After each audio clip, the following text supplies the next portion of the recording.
मेरा नाम डॉक्टर अब्बास है। मैं रहीम मुबारक पॉली क्लिनिक के बिहाफ पे मालूमाती वीडियोस बनाता हूँ।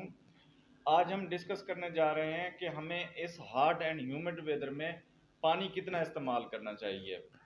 जो मेरे पास पेशेंट्स आते हैं मैं उनको यही रिकमेंड करता हूँ कि इस वेदर में जो जब आपको स्वेटिंग हो रही होती है तो कम से कम आपको 10 गिलास पानी ज़रूर इस्तेमाल करना चाहिए।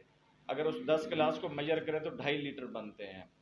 तो 2.5 लीटर पानी कम से कम ये इस्तेमाल करना चाहिए अगर आप एक नॉर्मल इन्वायरमेंट में रहते हैं, यानी आपको पसीना कम से कम आता है अगर तो।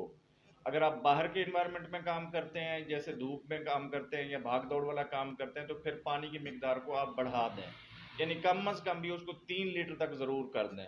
3 लीटर का मतलब है 12 गिलास। 12 गिलास पानी आप ज़रूर इस्तेमाल करें, और पानी साफ़ सुथरा होना चाहिए, क्योंकि आजकल जैसे बारिशों का सीज़न है, मक्खियों के जो है ना अफजाइल नस्ल ज़्यादा हो रही है, और वो पानी कंटामिनेटेड हो सकता है। जो बाहर से आप ये लीमू पानी पीते हैं या इसी तरह फालसे के जूस वगैरह ये सारे पानी पीते हैं, तो इनसे अवॉइड करें। कोशिश करें अपनी बॉटल साथ लेके जाएं, उसमें पानी घर से ही भर के जाएं और वो ही इस्तेमाल करें, ताकि आप पेट की बीमारियों से बच सकें इस सीज़न में। चूँकि ये वाली पेट वाली बीमारियां ज़्यादा कॉमन इसलिए हो जाती हैं कि पानी कंटामिनेटेड हम पीते हैं। तो इन हिदायत पे अमल करते हुए आप इस तरह ये गर्मी और ये जो बारिश वाला सीज़न है इसको गुजारें। इंशाल्लाह आपको लूज़ मोशन या पेट की बीमारियां नहीं लगेंगी।